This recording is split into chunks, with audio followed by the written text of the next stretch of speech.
The cold December morning of 2022 began with an unusual commotion at the nursing home by Lake Erie, Pennsylvania. 5 unmarked police cars quietly pulled up in front of the red brick building where Carl Benson, an 82-year-old former deputy police chief, resided. Neighbors peered through curtains as officers in jackets bearing Ohio State badges positioned themselves around the entrance. Inside, Benson was brewing his morning coffee, a habit he'd maintained for years since retiring after the Elaine Porter case. A sharp knock on the door came at 7:32 a.m. Carl Benson, Ohio State Police. "We have a warrant for your arrest regarding obstruction of the investigation in the 1971 Elaine Porter murder." Witnesses later recounted how the elderly man's hand froze as he set down his cup, coffee spilling over the table's edge, yet his face remained eerily calm, as if he had been waiting for this moment for over half a century. Before diving into the story, don't forget to subscribe to the channel and hit the notification bell to stay updated on the latest cases. The night of November 1971 enveloped Cleveland in thick, cold fog. Elaine Porter, a 22-year-old senior at Case Western Reserve University, had just finished a late shift at a small bookstore on Euclid Street, where she worked part-time to cover tuition. She removed the closed sign from the door, said goodbye to the night manager, and hurried across the snow-dusted parking lot. Her red Ford Pinto sat silently under the sodium streetlights, its body coated in a thin layer of frost. Elaine pulled her coat tight, got into the car, and turned on the radio, letting Carole King's voice fill the quiet space. The drive from Cleveland to Elyria was a route she took every evening after work, just over 30 miles, but tonight was colder than usual. Dense fog obscured the highway, and headwinds kept the wipers working non-stop. Elaine knew this road well, across the Black River Bridge, turning south, but she didn't know that tonight, everything would change. When the bookstore clock struck 10, the lights went out. No one noticed the small red car pull out of the lot, vanishing into the cotton-thick fog. That was the last time anyone saw Elaine Porter alive.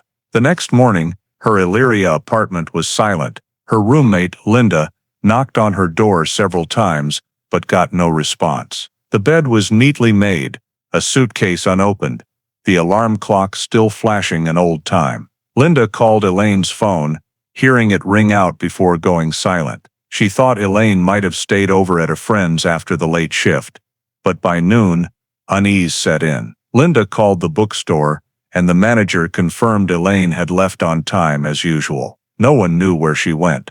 By afternoon, Linda contacted Elaine's parents in Toledo. They left immediately, driving north through cold rain. 2 hours later, the Porters' Buick pulled up in front of the gray brick Elyria police station. They entered the front office, lit only by fluorescent lights casting shadows on bulletin boards of weekly reports. Elaine's father opened his wallet, showing a photo of her in a high school graduation dress, smiling brightly. The desk officer took notes, asked brief questions, then filled out a blank form. Elaine Marie Porter, female, 22. Last seen the night of November 13, 1971. The process was slow, quiet. Outside the glass doors, snow began to fall, piling onto the hoods of parked cars. When the report was printed, the young officer placed it on the desk, stamping it with a round red seal. The case was officially opened. At the bottom of the form, a neat line read "Missing Person, Elaine Porter, November 1971. No one in that room knew those words would sit untouched in the archives for over half a century, waiting for someone to reopen them. Outside the Elyria police station, snow fell lightly as the door to the front office closed behind the Porters. They stepped into the parking lot, their breath forming clouds in the cold air. The fresh report, folded in the father's hand, bore the words "Missing Person, Elaine Porter, November 1971, still vivid on the page. Inside, the duty lieutenant placed the file on a stack of end-of-day reports. The next morning, Elaine Porter's disappearance was assigned to Detective Tom Hensley, who had handled numerous missing persons cases in Lorain County. Hensley skimmed the thin report, a 22-year-old female student, missing after her shift. No history of trouble, no signs of running away. It seemed like a simple case, but these empty files always made him wary. He started the morning by calling the bookstore where Elaine worked. The manager confirmed she left on time, alone, in a normal mood, even wishing coworkers a happy weekend. Nothing seemed out of place. Hensley then called Elaine's friends from Case Western dance classmates and a former dorm roommate. Their answers were consistent.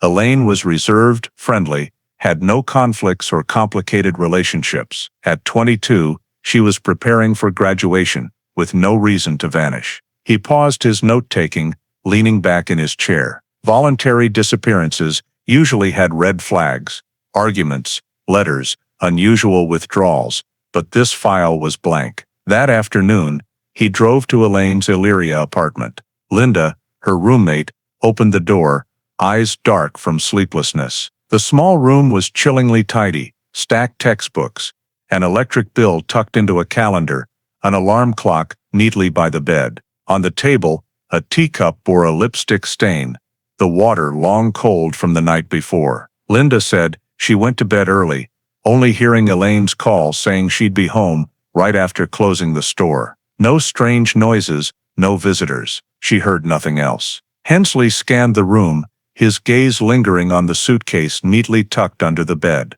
Did she plan to go anywhere? He asked. Linda shook her head, silent. Nothing suggested Elaine was preparing to leave. On his way back, Hensley stopped at a gas station near the highway interchange where Elaine often refueled. The attendant vaguely recalled a red Pinto passing through that night, but wasn't sure it stopped. The fog was thick. I couldn't see clearly, the man said. Lorain General Hospital's ER confirmed no female patients were admitted that night. Every lead went nowhere. Hensley returned to his office, staring at a wall-mounted map, drawing a red pencil line from Cleveland to Elyria. He marked 3 points: her workplace, her apartment, and the E. Broad Street Bridge, the intersection of the highway and the Black River. It was a desolate area, dimly lit, surrounded by warehouses and the old Oberlin power plant, where only a few night shift workers remained. At night, he drove there, standing on the bridge, looking down at the silent Black River, ice glinting under highway lights. Cold wind stung his face, carrying the metallic smell of the factory. If something happened to her, he thought, it was probably around here. The next morning, Hensley gave a brief report to his superior, requesting a patrol team to search within a 10-mile radius of the route. Elyria had limited resources, only a few patrol cars and a rescue unit, but with help from firefighters and volunteers, they began sweeping the area that weekend. News of the disappearance appeared briefly on page 3 of the Chronicle-Telegram, calling for public assistance. Some brought trained dogs, others drove along side roads looking for clues. Heavy snow made searching difficult, burying tire tracks and footprints. Hensley methodically checked each section, noting where locals reported seeing a small red car that night. When the third day passed with no results, he focused on the riverbank, an area of wet soil with little foot traffic. He believed if any clue existed, it would be among those silent snowy banks. On the fourth morning since Elaine's disappearance, snow still hadn't stopped. The dry, biting cold blanketed Elyria, slowing every movement outdoors. The search had grown beyond a few officers. Locals, firefighters, even students from a nearby community college volunteered. They split into groups, combing the route from Cleveland to Elyria, where Elaine was last seen. Police trucks led, followed by people with shovels, flashlights, and metal detectors. They scoured snowbanks, ditches, and empty fields along the highway, looking for anything tied to the missing girl. Chief Mulligan temporarily put Detective Hensley in charge. In his log, he wrote briefly, "High likelihood vehicle abandoned. Focus south of E. Broad Street Bridge." By mid-afternoon, a man called the hotline. He said, while driving to his night shift, he saw a small red car parked in a snowy ditch, lights off, looking stuck. He thought someone had a breakdown but didn't stop due to the cold. The tip was relayed to Hensley. He and 2 officers rushed to the described location. Snow had piled up, but faint tire tracks remained on the frozen road. Amid the gray, dirty snow, A red shape emerged. Elaine Porter's Ford Pinto, tilted in a ditch. Hensley signaled the team to stop. He stepped out, snow crunching under his boots. The car appeared undamaged, just caked with mud and snow on the undercarriage. The doors were locked. Through the fogged windows, he saw a brown purse and the light-colored sweater Elaine often wore. No signs of a struggle or break-in. An officer tried the door, finding the keys still in the ignition, gear in neutral. The interior lights were off, but the battery worked. Everything was oddly tidy, as if the owner had stepped away briefly. Hensley put on rubber gloves, crouching to inspect the ground. Footprints were mostly buried by snow, with only a short trail leading toward roadside trees. His flashlight revealed no drag marks or signs of a fight. On the back seat, he found a long black hair on the upholstery. He sealed it in a small plastic bag, noting evidence collected from rear seat. In the glove compartment, there were coins, a gas receipt, a parking ticket. Everything froze at the moment Elaine left Cleveland. No more, no less. The forensics team arrived, photographing every detail, the car's position, snow layers, tire marks, surrounding area. A technician noticed red clay stuck in the tire treads, different from the soil along I-90. "This is iron-rich clay," he said, "like the kind near the Oberlin power plant by the river." The comment caught Hensley's attention. He collected a soil sample, sealing it in a bag. That evening, in a makeshift meeting room, Hensley spread a large map on the table.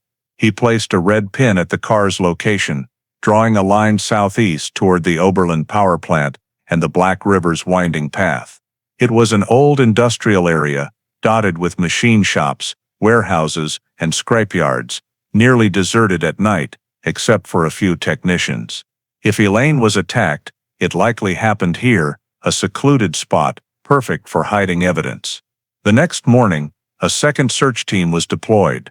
They walked the riverbank, where patchy ice covered the water. Bare branches jutted from the ice, some areas showing odd skid marks, as if something heavy had been dragged. Cold wind cut through, river mist, mixing with fog. Locals were questioned, but most noticed nothing that night. A factory worker mentioned hearing a loud noise near the E. Broad Bridge on the 13th, assuming it was a truck. A woman nearby said her dog barked fiercely around midnight, then stopped. No one checked. By afternoon, the snow paused. Ulchad under faint sunlight, the team continued along the riverside path. Hensley trailed behind, scanning newly exposed mud as ice melted.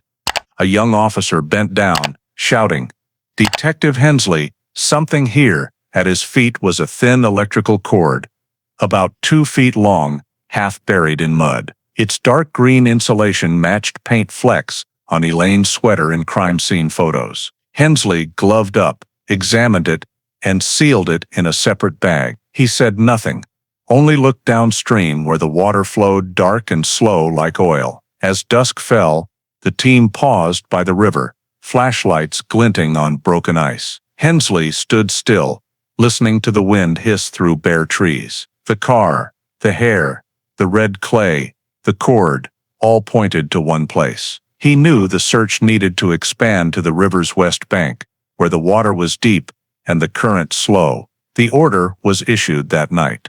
The last searchers left, leaving deep footprints in the hardening snow. The search entered a new phase, and for the first time, the fear of a missing person case began to feel like a murder investigation. 3 days after finding the Ford Pinto, the Black River's ice began to thaw. Dark water appeared between broken ice chunks, carrying debris and branches along the banks. That morning, around 7:30, a local fisherman named Harold Beeman was checking nets near the E. Broad Street Bridge when he noticed something caught in the reeds. At first, he thought it was a large log washed up, but as his boat drifted closer, he saw a patch of light fabric in the water. "I thought it was a doll," he later said. "But then I saw hair, real hair." Beeman, panicked, backed his boat away and radioed the police. The Elyria River Patrol arrived within 15 minutes. They pulled up a female body, fully clothed, half submerged in the cold water. Her wrists were bound tightly with dark green electrical cord, wrapped multiple times and double knotted. Her sweater's collar had blue paint smudged across it, staining her neck. An officer immediately contacted Detective Hensley. When he arrived, wind whipped along the river, rippling the dark water. The police cordoned off the area, setting yellow tape 20 meters from the scene. Hensley knelt beside the body. The face was slightly swollen from the cold, black hair matted, skin pale. He recognized her immediately, Elaine Porter. A small heart-shaped necklace still hung around her neck. Her wristwatch stopped near midnight. He ordered full scene photography before moving the body. The forensics team documented every detail: body position, water flow, distance from the riverbank to the car's location. On the bank, faint boot prints marked the wet soil, large, possibly men's, with rounded toes like work boots. Nearby, in the mud, they found short pieces of cut electrical cord, matching the one binding her wrists. All were collected and sealed. A technician examined the wet soil.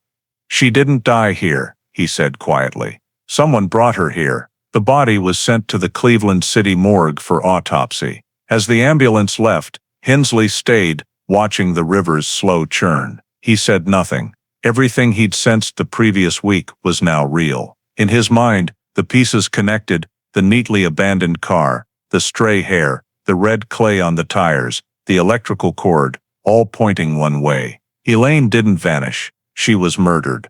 That day, local media broke the story. Young woman's body found on Black River bank, police investigating. The Chronicle-Telegram ran a short front-page article with a photo of the Ford Pinto being towed from the snow. Elyria buzzed. Those who joined the search fell silent, avoiding the topic. The quiet town now felt heavy, as if the entire winter had thickened. At the lab, forensic pathologist Robert Hamlin, who had seen hundreds of deaths in his 20 years at Cleveland Clinic, knew this wasn't a typical asphyxiation case when he opened Elaine Porter's body bag that morning. The body arrived intact, clothes untorn, but the face was bluish-purple, and a deep ligature mark circled her neck, the skin slightly torn, with dark red bruising spreading to her collarbone. The harsh white operating light illuminated her face, and for a few brief seconds, the room fell into absolute silence. Hamlin leaned down to examine the ligature marks. It was plastic-coated electrical wire with a copper core, still retaining the shape of the loops around the wrists. He measured the circumference and noted in the report, "Double knot, strong force, no signs of self-release." This meant Elaine was bound while alive, unable to free herself. The neck showed a concentrated point of pressure, not accidental or self-inflicted, a classic strangulation by soft cord. After measuring liver temperature and factoring in environmental conditions, Hamlin estimated the time of death between midnight and 1 a.m., matching when Elaine left Cleveland. He wrote briefly in the report, "Cause of death: asphyxiation due to ligature strangulation." Forensic assistants photographed every detail, then cleaned the body with warm water to check for secondary injuries. The right arm had a small circular bruise, like a thumbprint pressed hard. Under the fingernails were traces of mud mixed with tiny blue paint flecks. The high-collared sweater had similar paint spots, scattered on the hairline and nape.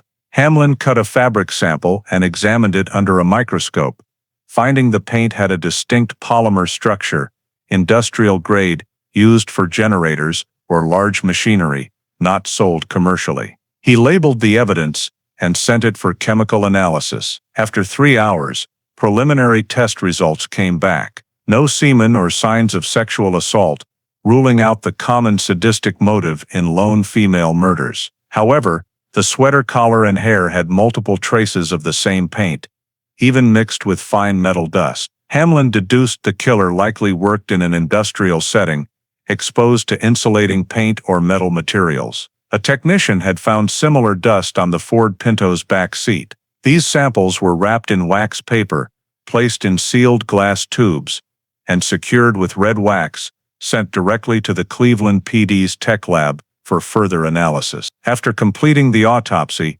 Hamlin called Hensley directly. "No evidence of sexual assault," he said over the phone. "But the cord and paint are notable. You should check around the Oberlin industrial area, the only place with materials like this. Hensley listened, gripping his pencil tightly. "You're sure about the paint?" he asked. "Absolutely. I saw the same type at the Oberlin power plant last year when they sent samples for testing."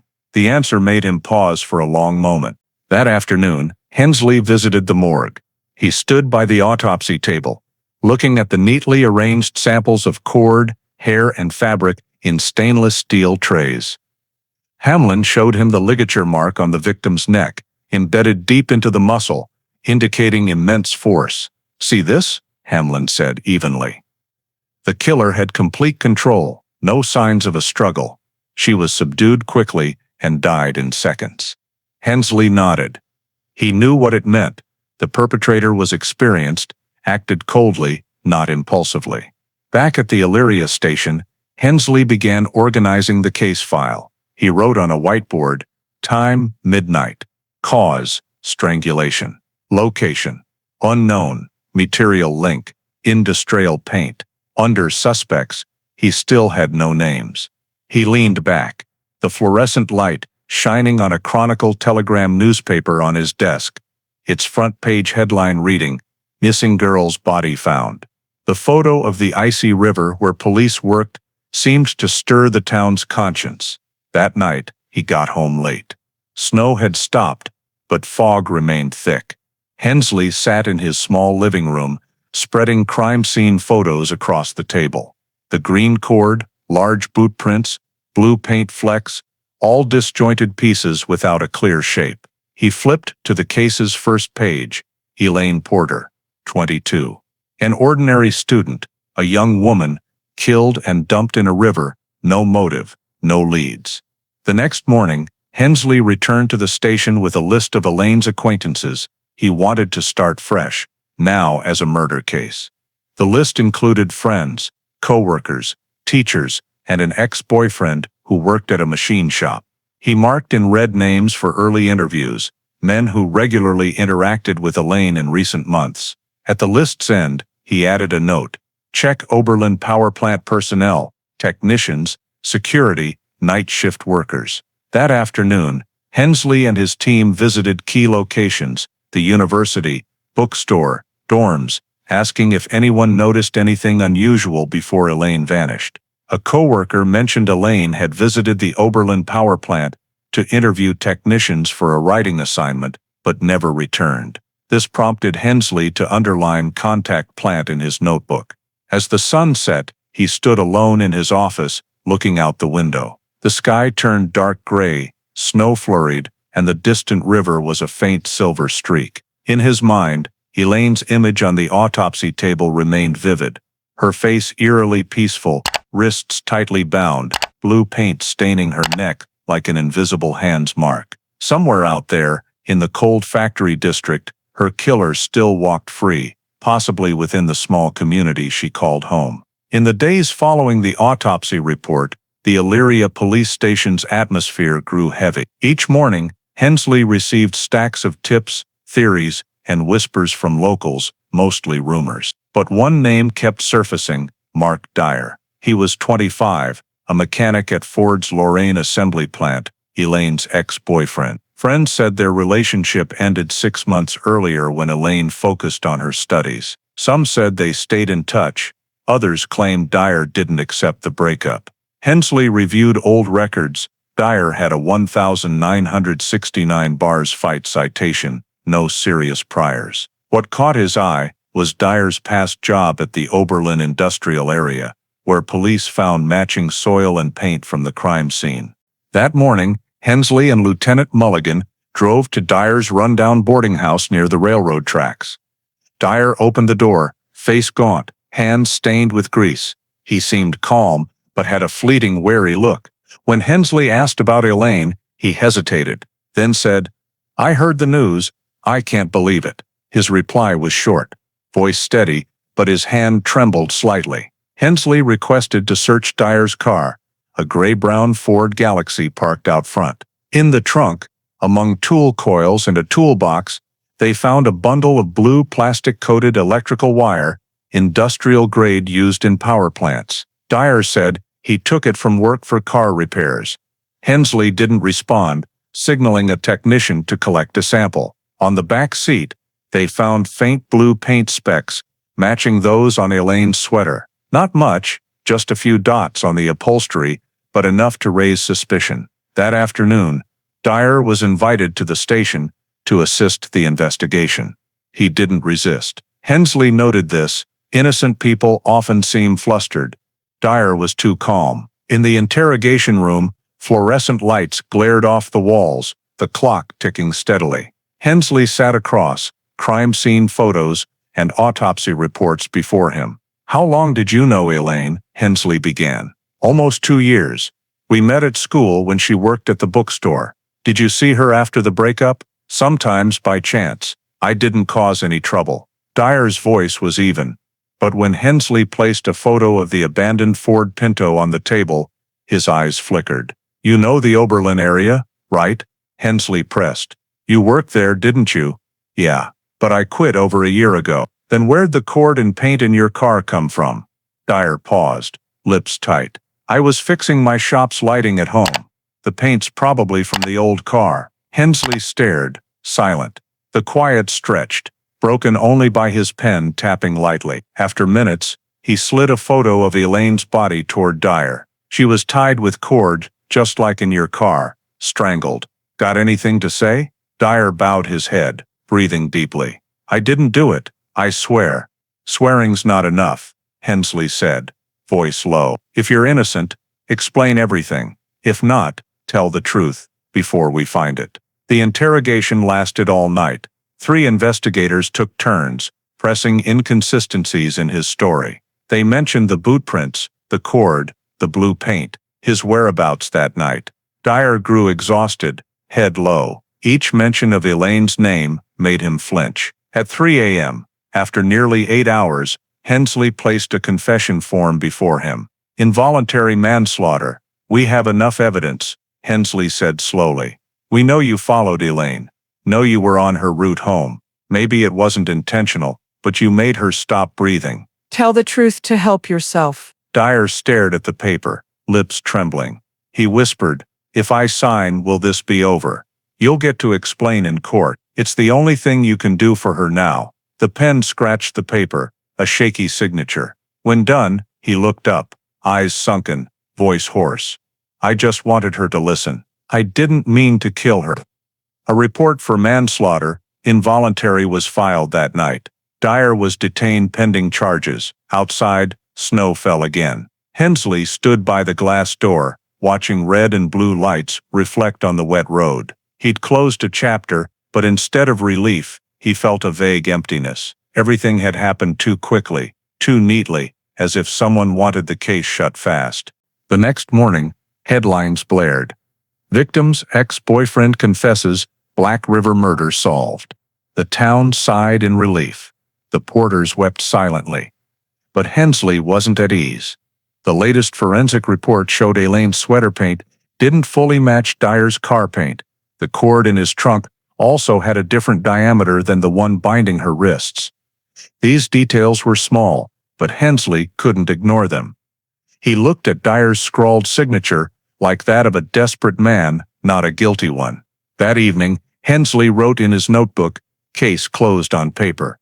But something's wrong. He didn't know exactly what, only that his gut wasn't wrong. For years afterward, that small doubt haunted him, like the Black River's current, churning beneath the calm snow. Mark Dyer's trial opened in February 1972, less than 3 months after Elaine Porter's body was found. The Lorain County courtroom was packed. Local papers called it the case that shook northern Ohio, with a model student victim and a defendant. A young worker once well-liked, now pale and trembling in the dock. Assistant District Attorney Henry Walsh stated briefly, on November 13, 1971, Mark Dyer stalked, intercepted, and unintentionally caused Elaine Porter's death. He signed a confession. A single admission, a thin file, and little else. Detective Tom Hensley sat in the back, watching silently. He never liked cases closed this quickly. That unease clung to him since Dyer signed the confession. But now, things were out of his hands. The prosecution wanted a tidy end, and Dyer's admission was their gift. In arguments, Walsh leaned almost entirely on the confession. No witnesses, no biological evidence linking Dyer. No accounts placing him at the scene. The evidence, cord and blue paint in Dyer's car, was presented but lacked definitive matches to the crime scene. A technician only said they were possibly consistent. Still, the jury seemed uninterested in evidence certainty. They heard one thing: he confessed. Defense attorney Edward Klein tried to counter. He argued the confession was coerced under exhaustion and mental pressure, taken after 8 hours without counsel. He pointed out inconsistencies. Dyer's stated meeting time with Elaine didn't match gas station records. The cord in his car was thicker than that used on the victim. But each question was met with prosecution objections for complicating the case. He signed, Walsh repeated in closing. No one's forced to sign for murder if they're innocent. Below, Elaine's parents sat close, hands clasped, eyes red. They didn't want arguments, just an answer. Dyer kept his head down, barely speaking. When Klein asked, "Were you coerced or threatened?" he only shook his head, perhaps exhausted, perhaps knowing words were futile. The trial lasted 3 days. No witnesses, no new testimony, just crime scene photos and the signed confession. When the jury retired, no one expected more than an hour. Indeed, in under 40 minutes they returned. The spokesperson stood, voice steady. "We find the defendant Mark Dyer guilty of manslaughter first degree." Dyer didn't react. He stared at the table, hands clasped tightly. Klein bowed his head, defeated, while Walsh gave a thin smile. The judge sentenced 25 years at Marion Correctional, no parole for the first 10. The gavel's echo filled the room. Elaine's mother sobbed. Hensley left without looking back. Outside, winter wind howled across the courthouse steps.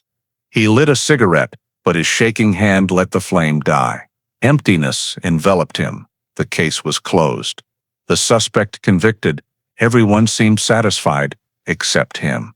The next day, headlines screamed, "Justice for Elaine Porter, ex-boyfriend gets 25 years." Dyer's cuffed image, blurred by flash, dominated front pages. The Elyria police held a press conference, declaring the Black River case solved. Chief Mulligan praised. Detective Hensley and his team's dedication brought the offender to justice. Hensley stood in the corner, silent, amid applause and camera clicks. When a reporter asked his thoughts, he said softly, "Justice is never quick." The quote didn't make the papers. At Marion Correctional, Dyer began his sentence. Reports noted him as a compliant inmate, working in the carpentry shop. He wrote to the Porters, apologizing, saying, "It wasn't intentional." The letter stayed in the file, never sent. For the legal system, the Elaine Porter case was closed. But in Hensley's small office, the file never moved to closed. Each time he saw Elaine's photo in the report, her eyes seemed to search for another truth. In his notebook, he wrote, "No DNA, no witnesses, just a signature. If he's innocent, we've caged the wrong man." In the years that followed, Elyria police hailed the case as a triumph. The 1972 annual report listed the Porter homicide among the county's fastest solved major cases. The public forgot, as they do with things that scare them. Only the Black River kept flowing, carrying red mud and untold fragments of memory. Whenever Hensley passed the E. Broad Bridge, he stopped, gazing at the dark water. That night, snow blanketed the banks, fog hid the view. He thought of the confession, the blue paint, the cord and evidence. Everything seemed to fit, yet didn't. "Maybe I was wrong," he told himself. "But if I'm right, why does it feel like staring into a void?" In the darkness, his reflection wavered on the river, faint and distorted. The water flowed, like time, never stopping. The case was closed on paper, but in Hensley's mind, it was just beginning. By spring 1973, the Elyria police station seemed back to normal. The Elaine Porter case was a closed entry in last year's report, labeled, solved, and filed away. But in his second-floor office, Detective Tom Hensley hadn't closed his folder. He spent hours reviewing reports, lingering on crossed-out sections, parts cut from the official copy. The more he read, the more things felt off. One late April evening, Hensley decided to check the original tech lab file. He went to the basement evidence storage and got the night clerk's key. In a drawer marked Porter, 1971, he found a dusty sealed envelope. Inside was the original tech report, absent from the court file. Reading the conclusion, Hensley felt a chill. Cord from the scene differs from that in the Ford. 1.2 mm smaller diameter, thinner copper core. This type is common in industrial electrical systems. Blue paint powder has epoxy composition, consistent with Oberlin power plant samples. The typed words, signed by technician Arthur McNeil, known for blunt honesty, were clear. Yet this report vanished from the court file. The public version only stated, evidence possibly consistent. Hensley leaned back, mind reeling. His long-held suspicion that the case was wrapped up too quickly, too neatly, now had proof. Dyer was convicted largely on a pressured confession, while technical details suggested another killer, someone from the industrial area near the plant. The next morning, he brought the report copy to the chief's office. Mulligan listened, face impassive. "You're saying we got the wrong guy?" he asked, irritation creeping in. Hensley nodded. "I'm not saying Dyer's innocent, but the evidence doesn't match. He bore.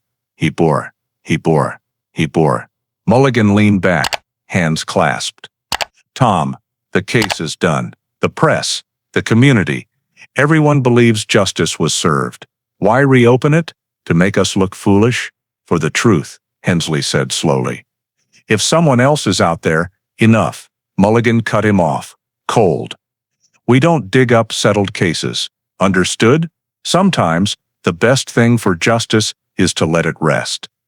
The meeting ended in silence. Leaving, Hensley knew he'd crossed a line. That night, he wrote a formal petition to the county prosecutor, attaching the hidden tech report. 3 weeks later, the response came, insufficient legal grounds to reinvestigate. Case tried, verdict upheld. Brief, cold, no explanation. Days later, Hensley received a transfer notice, personnel restructuring. He was moved to traffic duty, a sidelined role. Colleagues eyed him oddly. The man praised for catching a killer was now a nuisance.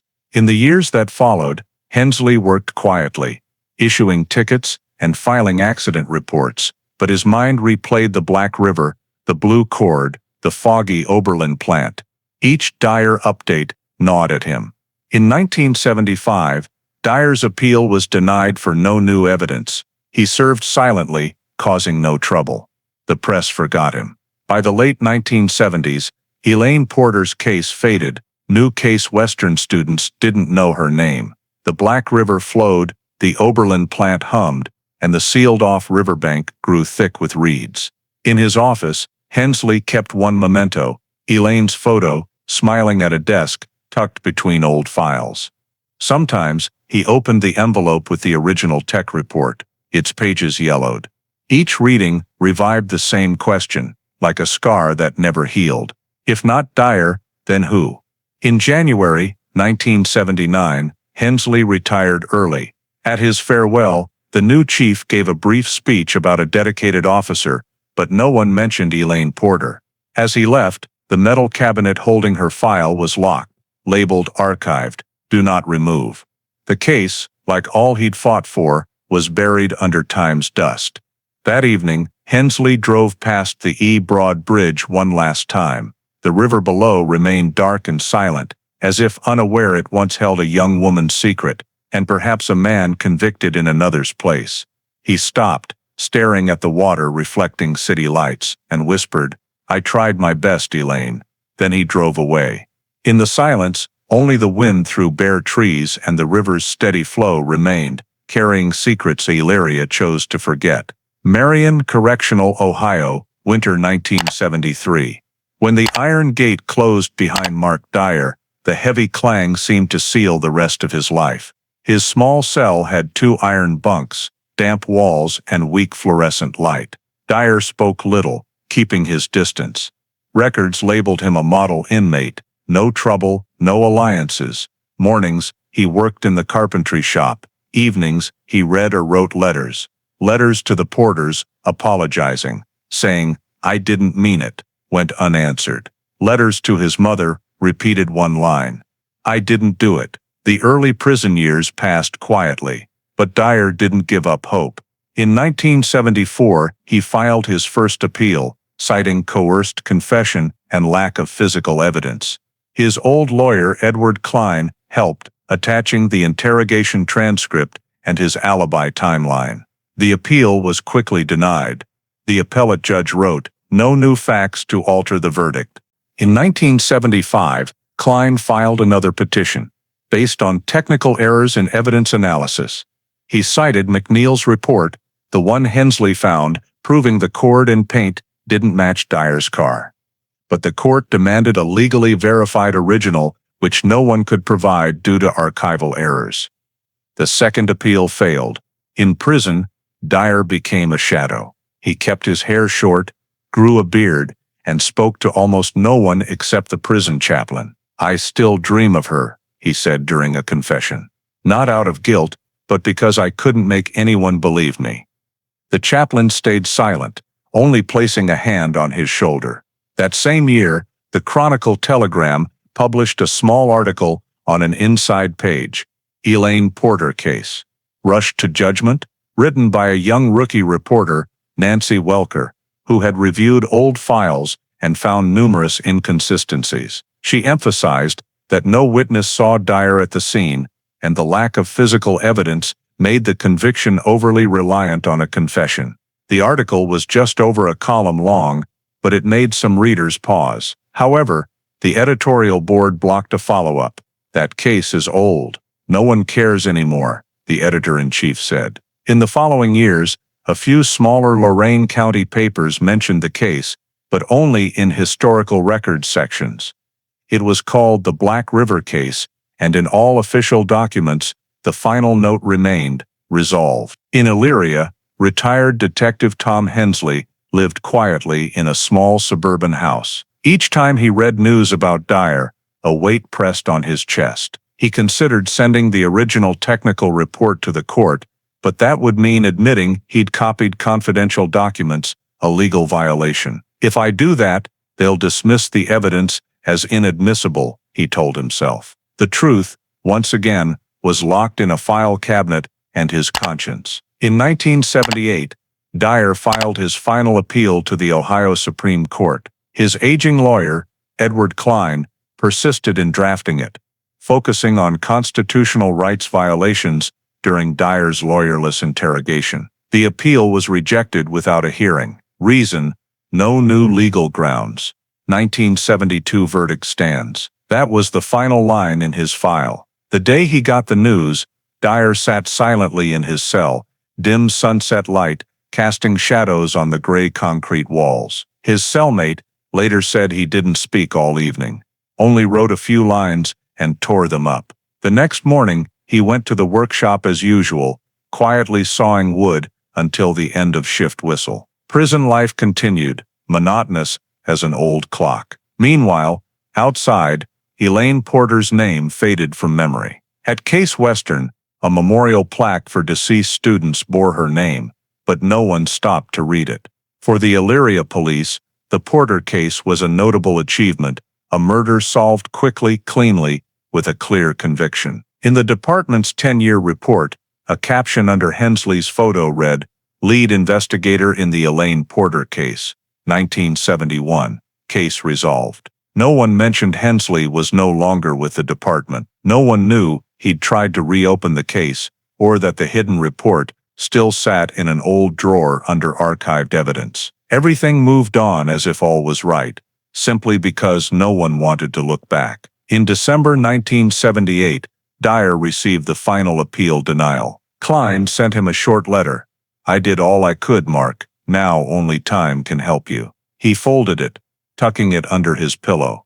Outside, snow began to fall, blanketing the prison yard. Another inmate later said Dyer sat by the window for hours that night, watching the snow, whispering to himself, "She's still out there." In Elyria, the Black River flowed under the Broad Bridge. Few who passed by recalled the case that once shook the town. In police records, Elaine Porter was listed as victim in a resolved 1971 homicide. But for those who knew better, especially Hensley, the resolved label was just thin ice over a deep river, hiding something yet to be revealed. And inside Marion Correctional, the man sentenced to 25 years for involuntary manslaughter lived quietly, guarding a secret he swore wasn't his. 13 years after Marion's gates closed behind him, an unexpected event shook Lorain County's justice system.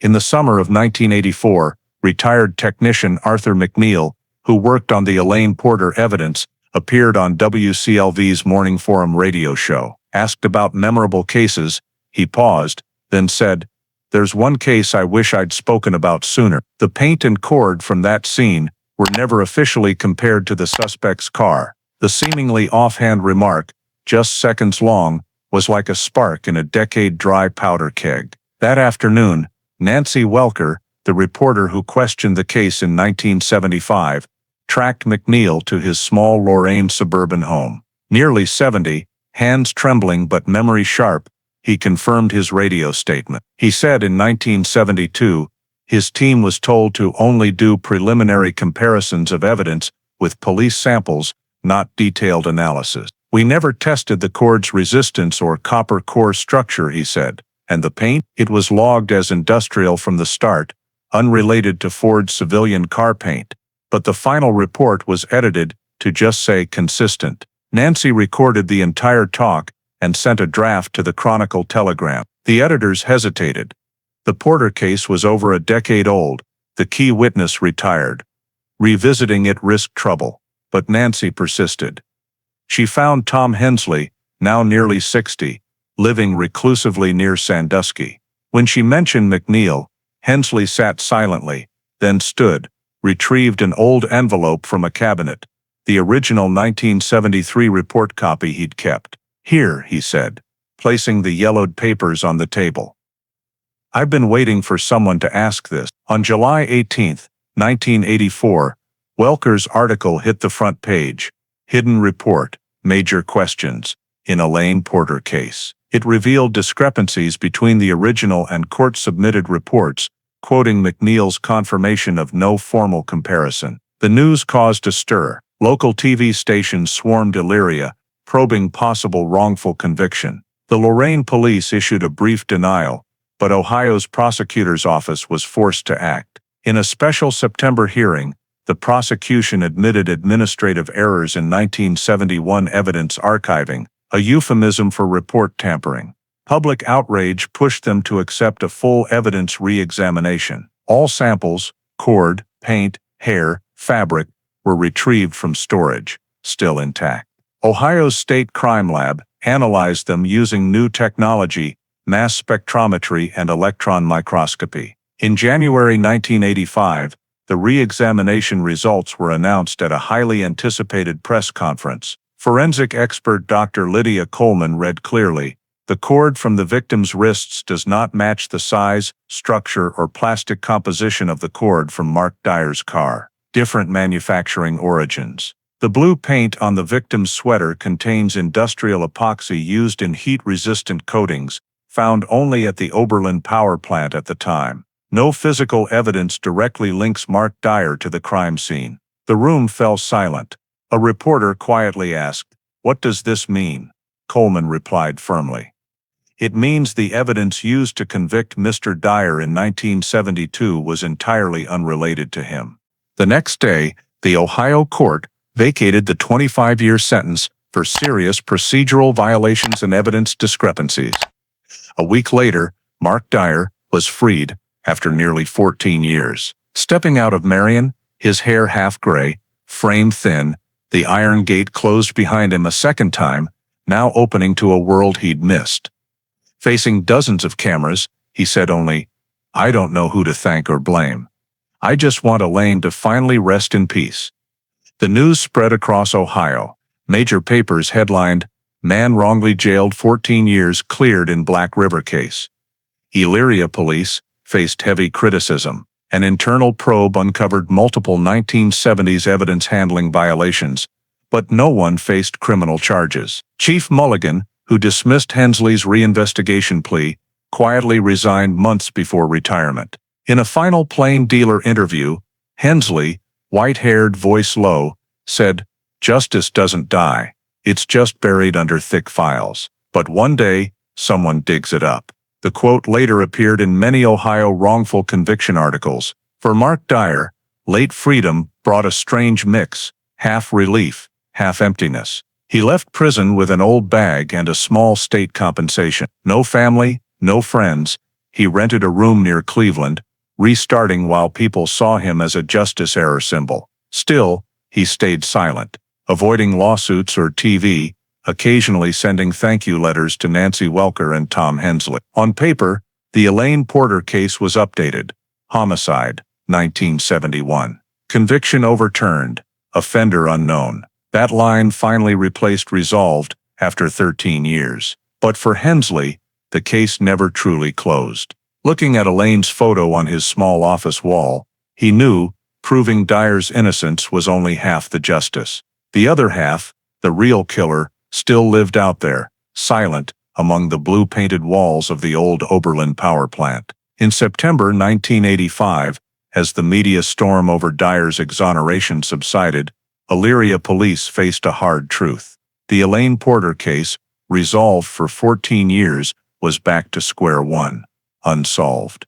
Dusty old files were pulled from steel boxes, spread across a conference table. On each cover, the red Tullows stamp was crossed out, replaced with a new one, Cold Case 71E. A temporary task force was formed, but most original investigators were retired, reassigned, or deceased. Younger officers, raised after that era, saw the thick files as a town legend, vague stories heard from parents. New Police Chief Carl Benson aimed to differ from his predecessor. He ordered a full review of old procedures, listing over 30 individuals mentioned in the files, co-workers, friends, Oberlin workers, people near the scene that night. But the new team soon found most were untraceable. One died of cancer in 1978. Another vanished in an industrial accident. Even the plant's night guard, questioned in 1971, had passed away. At the first meeting, Benson said, "We don't find killers with memory, but with evidence." Then he paused, opening an old sealed bag, green cord, blue paint, black hair, sweater fabric. The evidence that derailed a man's life sat on the table, reminding all that justice, however late, needed truth as its foundation. The tech team explored DNA analysis, a new technology gaining attention after a UK case caught a killer via blood traces. But in 1985 America, DNA testing was experimental. Ohio's lab lacked equipment. A report suggested sending samples to the Federal Forensic Institute, but cost and wait times delayed the plan.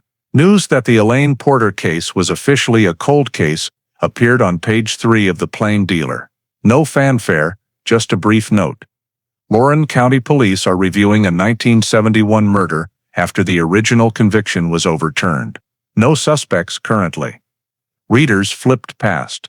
For most, the case was a distant memory, alive only for those directly involved, and Tom Hensley. He lived quietly in Sandusky's suburbs, gardening, reading papers, occasionally writing old colleagues. One October morning, he got a call from Nancy Welker. "Tom," she said, "they've officially marked it a cold case. Did you know?" He paused, then replied, "I figured it'd come to that." That evening, he sat at his old desk, Elaine's photo still there, her youthful smile untouched by time. He opened his typewriter, starting a letter to the Elyria police. The first line, shaky but firm, to Chief Carl Benson. "I, Thomas Hensley, lead investigator of the 1971 Elaine Porter case, formally request preservation of all original evidence, including cord, paint, hair, and fabric, for future DNA identification when feasible. Though unverified, I believe these hold biological data that could identify the perpetrator." He signed, folded the letter into a thick envelope, stamped it, and took it to the post office. Before dropping it in, he paused. A fall breeze swirled golden leaves around his feet. Something in that moment felt clearer than ever. Even if the world forgot, he owed Elaine a promise that her case wouldn't be buried again. A week later, Elyria police received the letter. Benson read it carefully, noting, "Preserve all 71E evidence in storage, no destruction until further notice." That brief order saved the evidence from a purge the next year. Time passed. Dyer, newly free, left Ohio without a trace. Welker continued as an investigative reporter, while Hensley rarely appeared publicly. But each year, reading the police annual report, he checked if cold case 71E remained unsolved. It always did. By the late 1980s, DNA testing advanced. Cases in the UK and US were solved via old genetic traces. The news sparked faint hope in Hensley. He wrote another short letter to the department, "When DNA tech is ready, remember Porter. She deserves the truth, even if no one's left to demand it." No reply came, but his letter was filed officially, among hundreds of documents. When the evidence curator resealed the evidence bag with new tape, he didn't know those hairs, fabric, and paint flecks would unlock a seismic story over 2 decades later. For now, in 1985, the Elaine Porter case slipped into history's shadows, where cold cases sleep, waiting for technology, memory, and persistence to awaken them.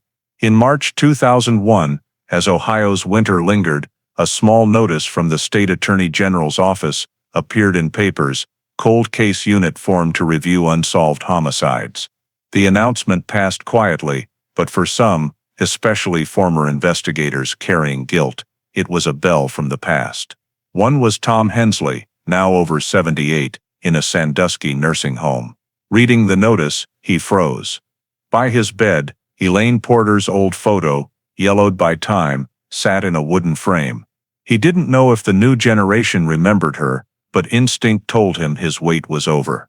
Weeks later, at the cold case unit in Columbus, young investigators sifted through backlogged cases eligible for re-examination. Among hundreds, a 400-page file labeled Cold Case 71A, Elaine Porter Homicide, caught the eye of lead investigator Lieutenant Marissa Connolly. The accompanying description noted, "Original evidence sealed intact, including cord, paint, hair, fabric, and untested tissue." Source: Elyria Police Department. Opening the storage box, Connolly smelled cold metal and old paper dust. Inside were red wax-sealed evidence bags, stamped 1985, with curator Carl Benson's signature. She gloved up, gently opening a bag with a glass tube containing a long black hair and tiny dried tissue scraps, wrapped in wax paper. The label read, "Recovered from victim's right wrist, possible offender DNA." Under fluorescent light, the delicate hair glinted, carrying the breath of another era. Connolly noted, "Samples in unusually good condition.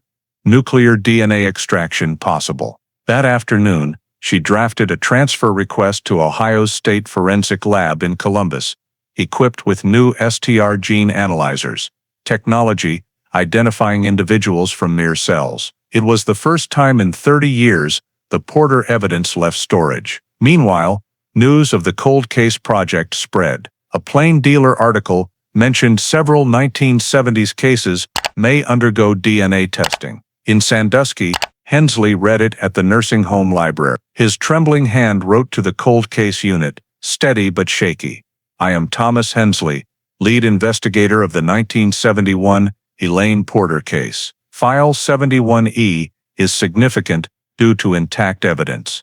I urge prioritizing this case for DNA testing. If needed, I can provide original chain of custody documents." The letter was sent April 5th. A week later, Connolly received it. She read it repeatedly, smiling. Someone still followed this case. In an internal report, she wrote, "Hensley's proposal aligns with our assessment. 71E evidence meets DNA analysis criteria. Hair and tissue prioritized." She signed, marking UR-Gent, priority DNA test. In May 2001, the glass tube with hair and tissue was shipped to the Columbus lab in a secure vehicle. Forensic technician Dr. Alan Wu, from San Francisco, led the analysis. Having worked on Vietnam War victim identification, he was meticulous with old samples. "This is rare evidence," he told his team. "If DNA remains after 30 years, it could give answers the last generation didn't have." They began extraction in a sterile room. The hair, under an electron microscope, showed intact follicular cells. Wu applied an enzyme to isolate DNA, then ran it through a PCR machine for gene amplification, a technique new in recent years. The process lasted all night. Wu checked reaction temperatures and concentrations hourly, allowing no errors. By morning, the spectrometer screen showed a signal, a complete nuclear DNA profile, enough to identify a male individual. The room went silent. "We have the killer's DNA," Wu said softly, voice tinged with awe. A female technician whispered, "You're sure, after all these years?" He nodded, certain.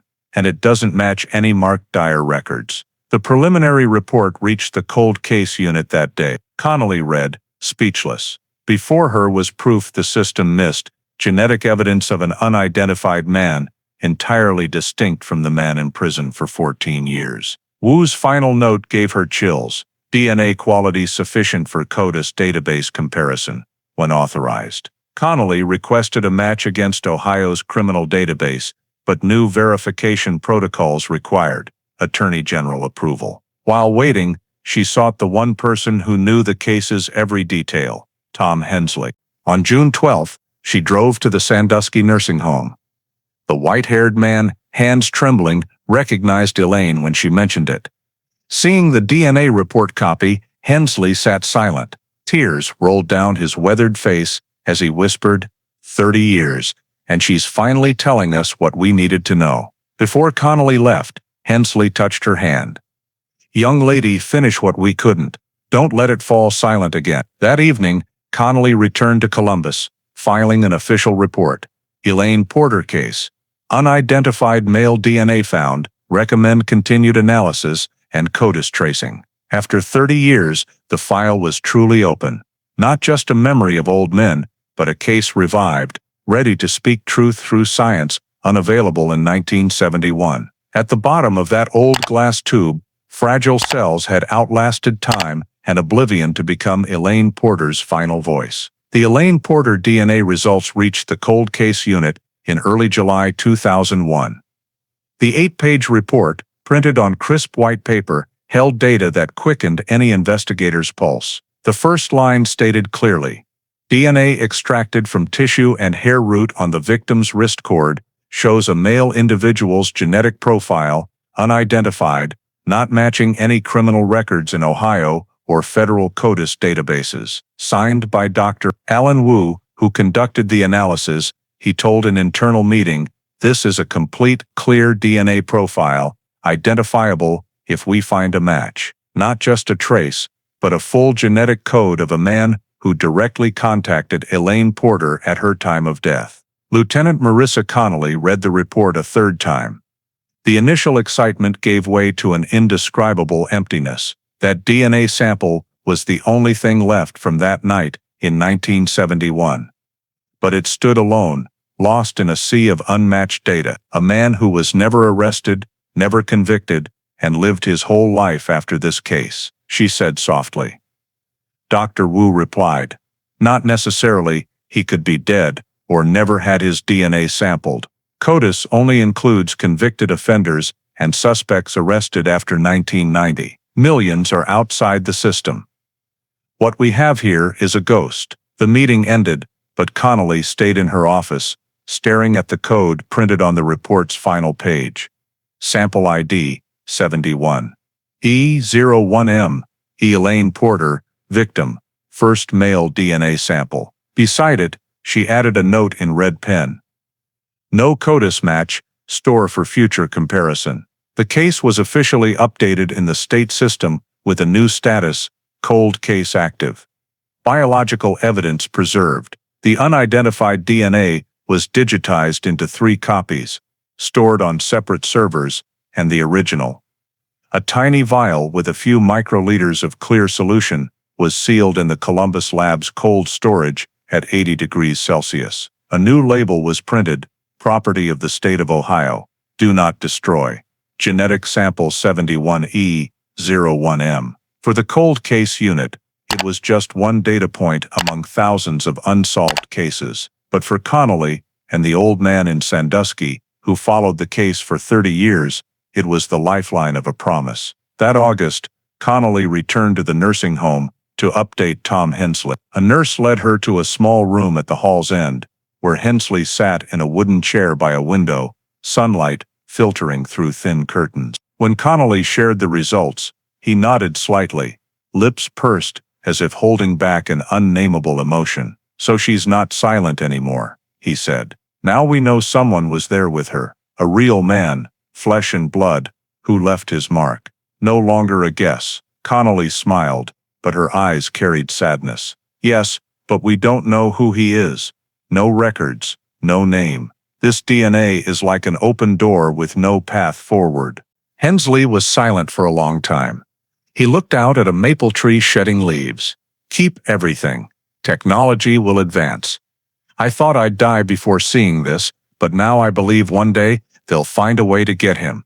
Not with police work, but with science. His words stuck with Connolly.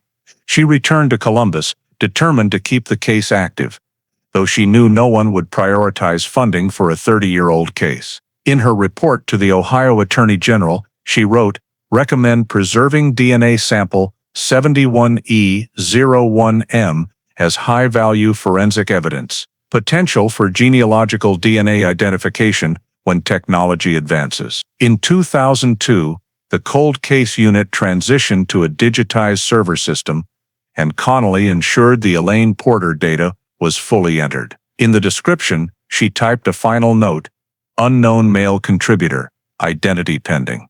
Do not purge." Years later, genealogical DNA, where a suspect's DNA could be traced through distant relatives in commercial genetic databases, began to emerge. But in the early 2000s, it was still science fiction. For Connolly, it was all about waiting. Occasionally, she received handwritten letters from Hensley. Short, shaky, in blue ink. "You may not believe it, but I dreamed of Elaine by the river. She didn't speak, just looked at me, then turned away. I think she's waiting for someone to name that man." In fall 2003, the nursing home reported Hensley's passing in his sleep at 80. In his bedside drawer, they found Elaine Porter's photo tucked with the 2001 DNA report copy. On the margin, he'd written, "Justice may be slow, but it never dies." Connolly took the photo, placing it in the case file as a spiritual testament. After his death, the 71E file was officially transferred to Ohio's Forensic Archive Center. Months, seasons, and generations of young officers came and went.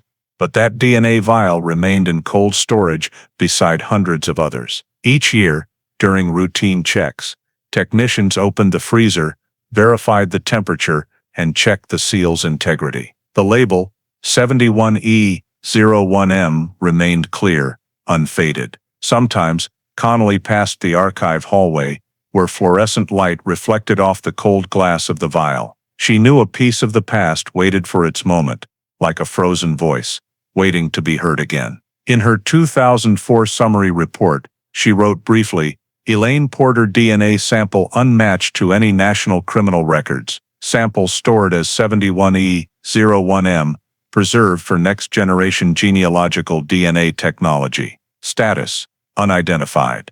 And below, she signed Marissa Connolly, Cold Case Unit, Ohio Attorney General's Office. A case dormant for 30 years was kept alive by a few anonymous cells, the only proof that somewhere, a man still hadn't been named. On the white label of the glass vial, 2 cold lines read, "Elaine Porter, victim, 71E01M, unknown M male DNA." All that remained of a life, a case and an unfulfilled promise, was encapsulated in a code, waiting for technology and truth to finally catch up. In April 2021, 50 years after Elaine Porter vanished, an internal memo from Ohio's forensic lab made people pause.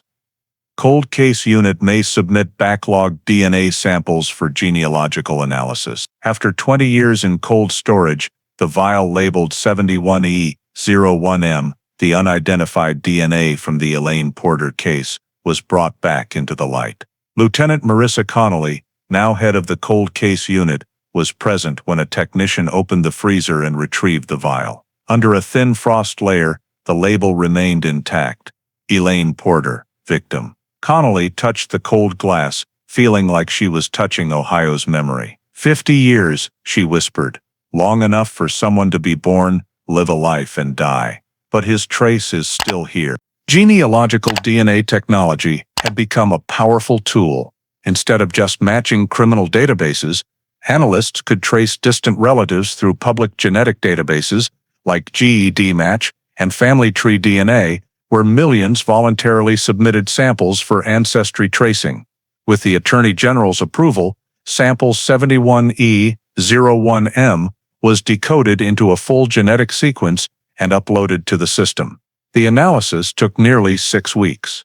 One June morning, Connolly got a call from Dr. Priya Deshmukh, the geneticist leading the project. "Marissa," she said, voice trembling with excitement, "we have a hit.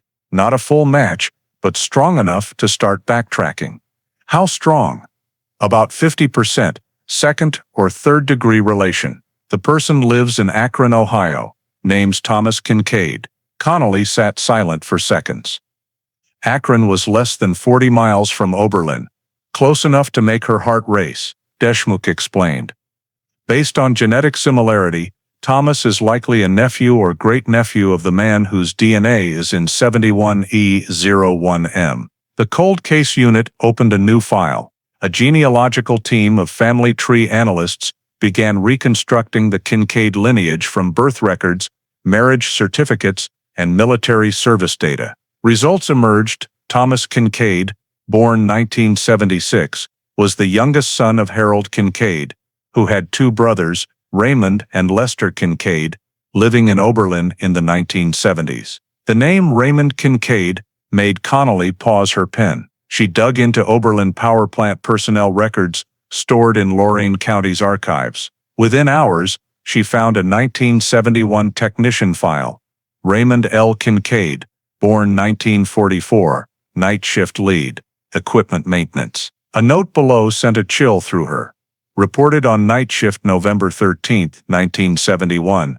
No record of leaving post, but no witnesses confirm. Raymond Kincaid, a 27-year-old man at the time of Elaine's disappearance, working exactly where the red soil and blue paint were found, and never questioned. Connolly leaned back, feeling old puzzle pieces slowly align. The team traced Raymond's personal records. He died in 1992 in a truck accident on I-480, hauling for a utility company. His death certificate noted he served in the U.S. Army, stationed in Germany in the late 1960s. Crucially, his blood sample was stored in military medical archives. Connolly requested a DNA comparison between 71E01M and Raymond Kincaid's archived blood through the Department of Defense. The process took nearly 3 months, but in early October, a thick envelope arrived from Washington, D.C. The first page held 4 lines.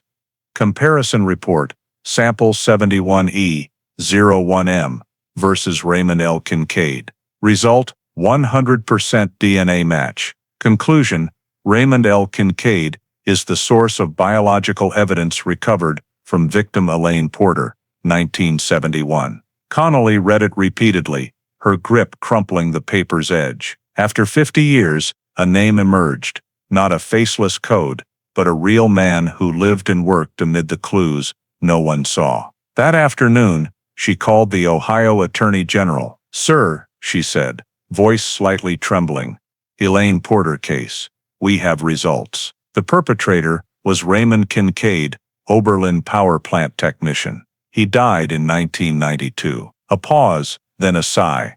50 years, Marissa. And the truth still surfaces. The news was announced at a brief December 10, 2021, press conference. Connolly stood before dozens of reporters, Elaine Porter's faded smiling photo on a black and white backdrop. She spoke slowly. "Thanks to next-generation genetic technology, we've confirmed DNA from the 1971 murder scene belongs to Raymond L. Kincaid, an Oberlin power plant technician.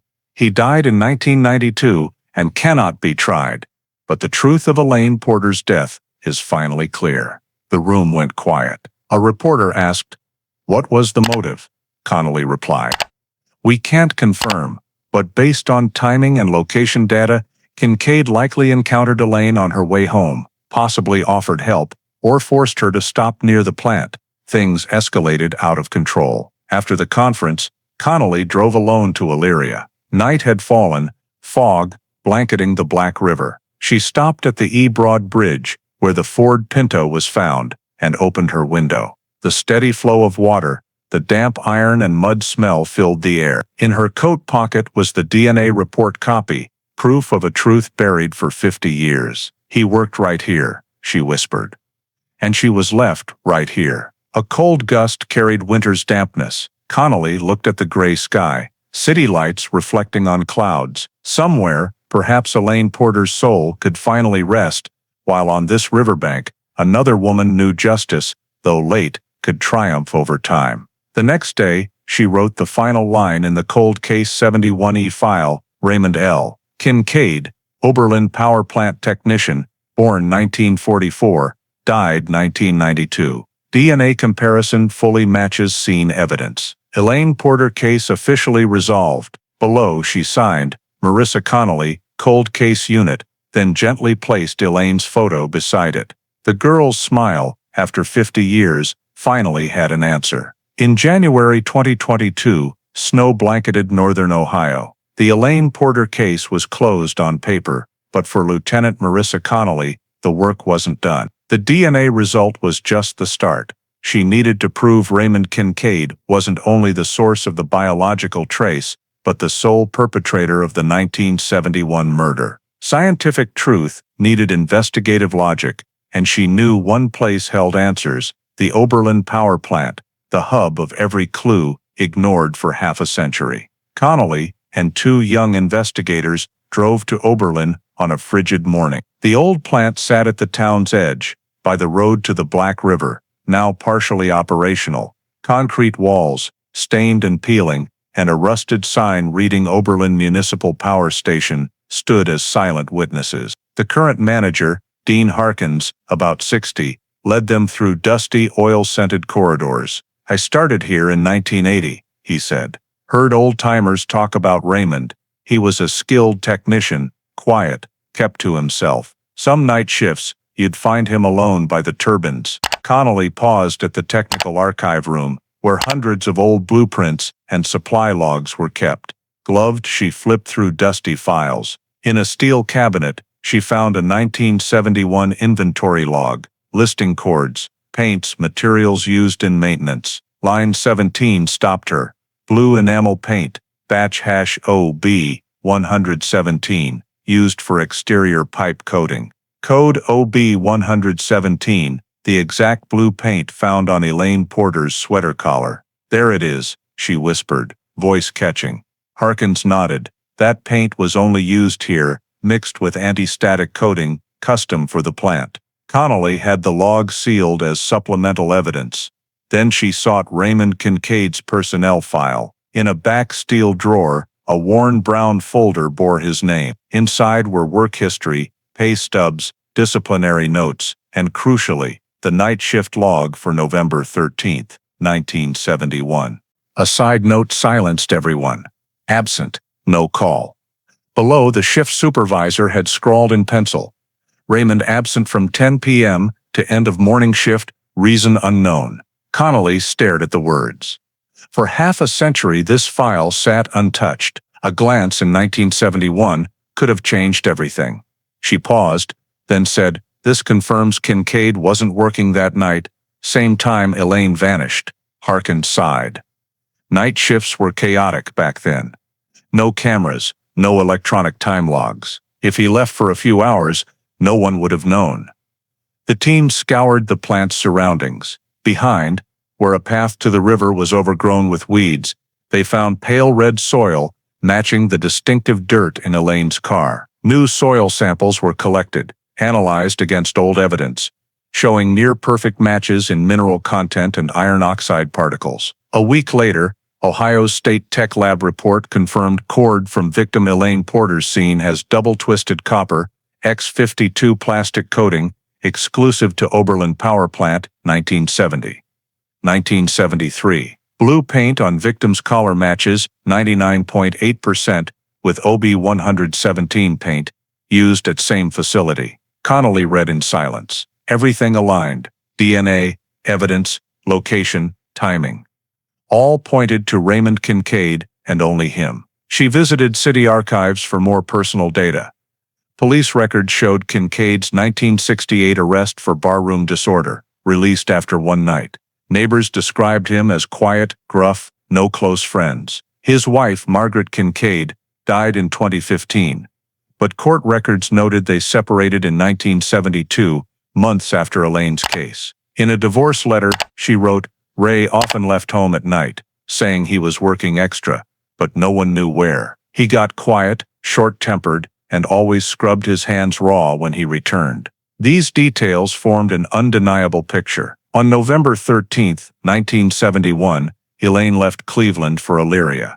Passing the Oberlin plant after 3 a.m., Raymond Kincaid, night shift technician, left his post unannounced. Somehow, he met Elaine, perhaps offering help or forcing her to stop, then took her to the plant's backlot, where the Black River ran. There he bound her with industrial cord, strangled her, and dumped her in the water. Then, Kincaid drove her car near her apartment, staging a false scene to mislead. A cold, calculated act, unseen for 50 years because people believed Mark Dyer's coerced confession and ignored technical clues. Connolly presented findings to the state's Judicial Review Board. In her statement, she concluded, "All physical, biological, and archival evidence indicates Raymond L. Kincaid as the sole perpetrator in the Elaine Porter case. No evidence suggests accomplices or other involved parties." The board unanimously agreed. The official report, signed February 22, 2022, was stamped red. Case resolved. The next day, Connolly returned to Oberlin alone. She walked the narrow dirt path behind the plant, where snow melted into mud, oil and iron scents lingering. Wind whistled through rusted pipes, a low hum like an old beast's breath. She stopped at the river's edge, where murky water flowed slowly, and closed her eyes. In her mind, Elaine appeared, the young woman of 1971, bright hair, kind face, hurrying through winter fog. She opened her notebook, writing a final line: cord, paint, soil, DNA, personnel records, all converge on one point. Raymond L. Kincaid. No doubt remains. A cold gust flipped the page. Connolly closed the notebook, gazing at the water. "Finally, you've been brought back to where it began," she whispered. Late that afternoon, as Connolly left Oberlin, the sun sank low past the old smokestacks, its light staining the riverbank red, much like the color of the Ford Pinto all those years ago. For a moment, she felt everything had come full circle. The road, the river, and the story that haunted generations of police with the name Elaine Porter. The Cold Case Unit's final report was completed in early March 2022. But before submitting it to the Attorney General's office, Lieutenant Marissa Connolly wanted to finalize one crucial piece: a geographic and behavioral analysis. She knew closing a case required more than DNA or physical evidence. It had to show how the entire story unfolded, when, where, and why. In the small Columbus office, Connolly spread a satellite map of Lorain County across the table. She marked 3 key points in red ink. 1. Elaine's last sighting, the bookstore parking lot on Euclid Street, Cleveland. 2. The Ford Pinto's discovery site, a snowy ditch near E. Broad Street Bridge, Elyria outskirts. And 3. The Black River stretch where the body was found. Using a compass, she measured distances. The points formed a tight triangle, all within a 2-mile radius of the Oberlin power plant, where Raymond Kincaid worked. She stood silent, staring at the intersecting circles on the map. Nothing here was coincidence. Kincaid chose his most familiar territory, a place where he knew every curve, every side path, where trucks rumbled all night, masking his movements in industrial noise. Connolly called Dr. Marcus Ellery, an FBI behavioral analyst, who had worked with Ohio on cold cases. "I need you to review this behavioral pattern," she said. The perpetrator was a night shift technician with access to the industrial area. All locations are within a 2-mile radius, and the victim had no personal connection to him. It all happened in a few hours. 2 days later, Eerily arrived in Columbus. They sat before the map. He pointed to the plant's vicinity. "This is the comfort zone, the offender's safe space. For an opportunistic criminal, especially a lone actor without long-term planning, he'd pick a range he could control." Kincaid worked nights, so he knew exactly when this area was emptiest. Cold night, thick fog, perfect conditions to act. Connolly asked, "Do you think he was hunting for a victim, or was it just opportunity?" Eerily paused for a few seconds. "I lean toward the latter. Everything suggests an impulsive act, no prior preparation. Seeing Elaine drive alone through the industrial area, he might have offered help, then forced her to a secluded spot behind the plant. But what's notable is how he covered it up afterward, driving her car back near her apartment. That shows calculation, not total loss of control." Connolly took careful notes. Part rational, part impulsive, a classic opportunistic offender with technical skills. Eerily nodded. "Exactly.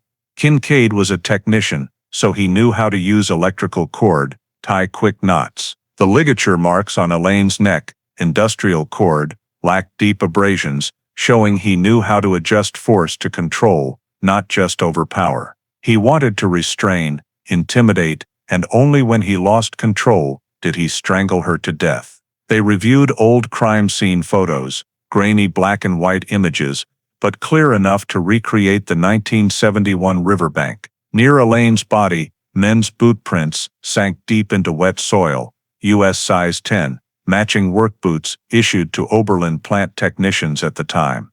"This was dismissed as not specific enough," Connolly said. "But now, it's another piece of the puzzle." Eerily leaned over the map. "See this? The entire scene fits a clear behavioral corridor. Kincaid left his shift around 10 p.m., took the Oberlin-Elyria Road, a quiet stretch. The victim left Cleveland after 10, reaching this area around 3 a.m. perfect timing window for an encounter. After the act, he drove her car back to E. Broad Street, exactly 1.5 miles from her home. That's not random. He wanted it to look like a residential abduction, not an industrial zone crime. Connolly studied the map. Eerily was right. Every movement stayed within the 2-mile circle around the power plant. He never left his safe zone. No evidence suggested he fled the area post-crime. "And he went back to work like nothing happened," she said. "The log only noted absent without cause, and no one followed up. That fits the pure opportunist profile," Eerily explained.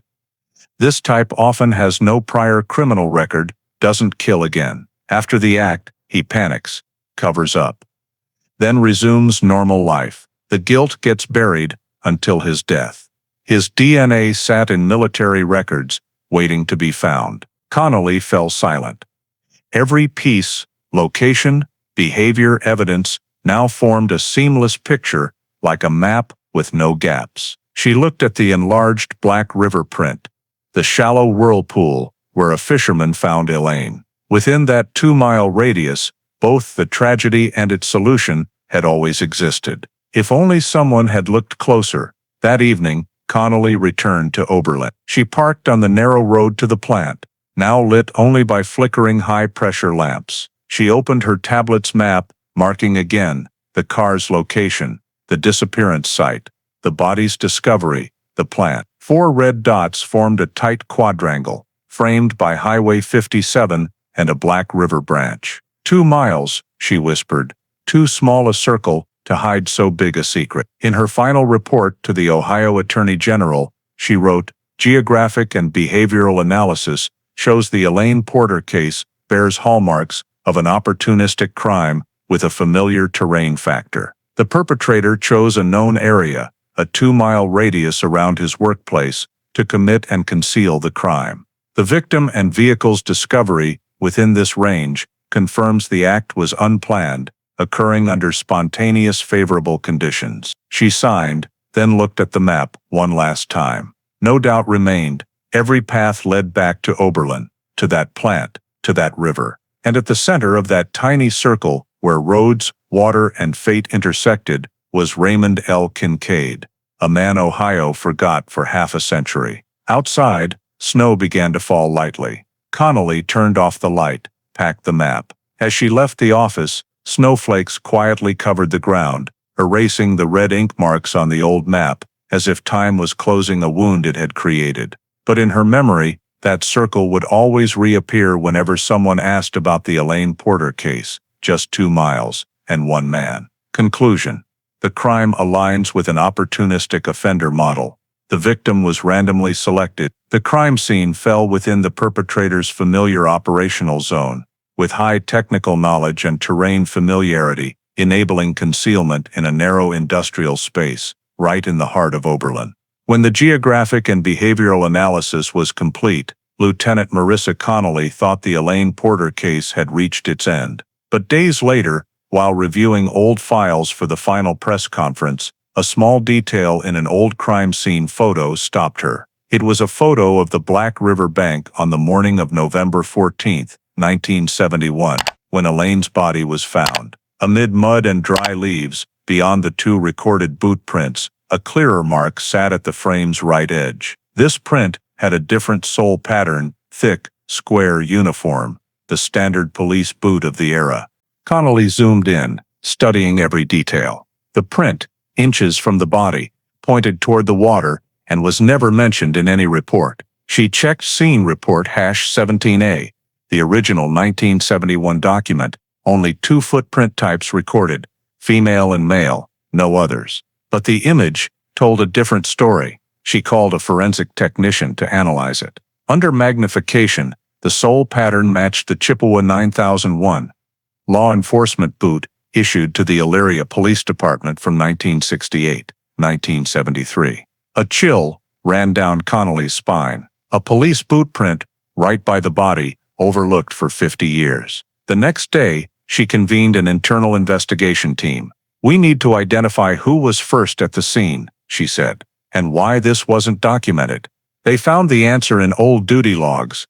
Deputy Carl Benson, Elyria's deputy chief in 1971, was the first called after a citizen reported an object in the river. He led the scene lockdown and filed the initial report. Connolly frowned. Carl Benson's name wasn't unfamiliar. He later became police chief in the 1980s, sealed the case file when Mark Dyer was convicted, and signed the 1985 order to preserve evidence after Dyer's exoneration. Now, his name resurfaced, right at the start, beside Elaine's body. Connolly felt something was wrong. She ordered the archive team to retrieve all of Benson's original reports. His 1971 submission was brief.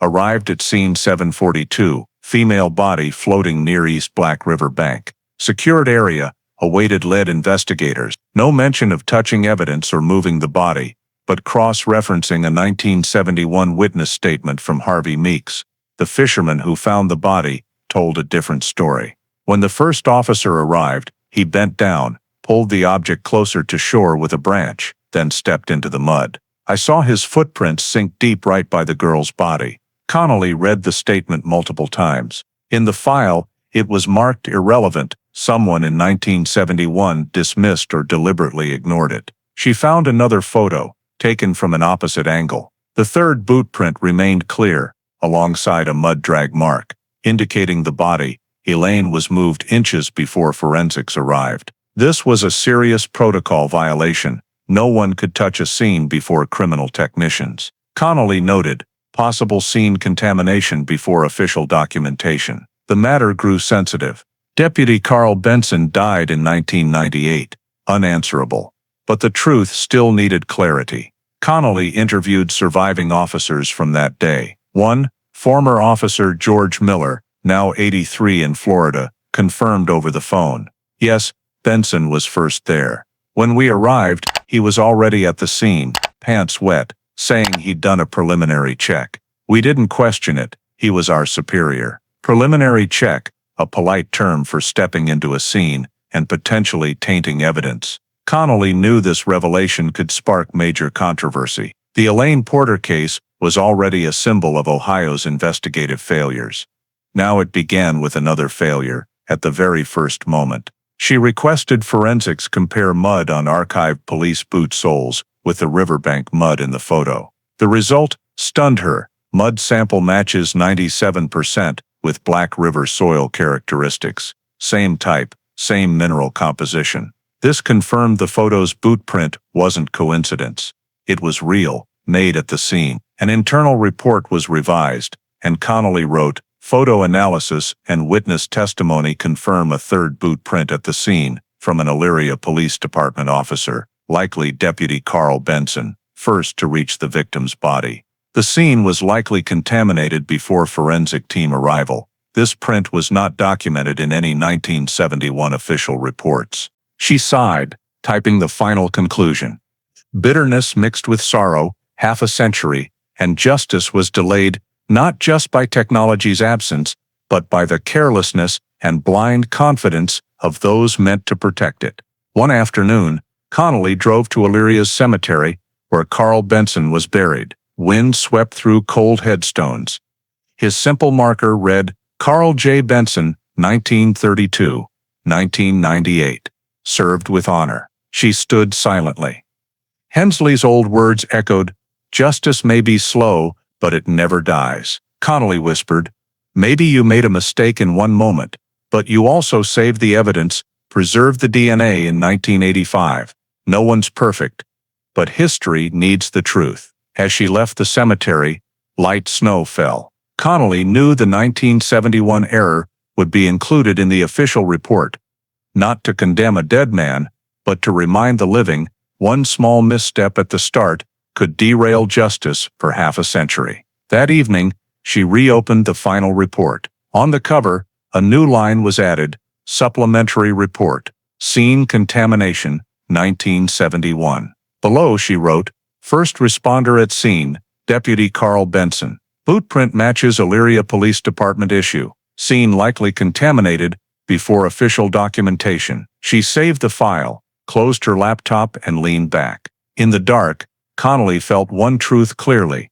The Elaine Porter case wasn't just about a killer, but a systems tragedy, where a single wrong step could lead justice astray for 50 years. In May 2022, while the 1971 investigation error report was under internal review, startling news shook Lieutenant Marissa Connolly.